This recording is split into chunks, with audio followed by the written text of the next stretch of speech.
হয়েছে। সংবাদ মাধ্যম ও মত প্রকাশের পূর্ণ স্বাধীনতা ইতিমধ্যে নিশ্চিত করা হয়েছে।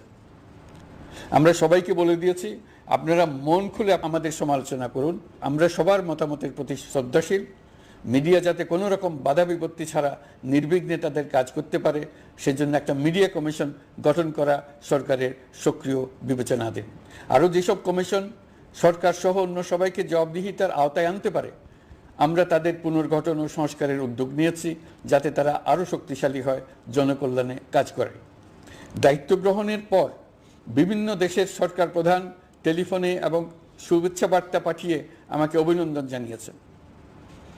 বিভিন্ন দেশের রাষ্ট্রদূত এবং হাই কমিশনার বৃন্দ আমার সাথে সাক্ষাৎ করে দ্বিপাক্ষিক সহযোগিতা বৃদ্ধির আশ্বাস দিয়েছেন।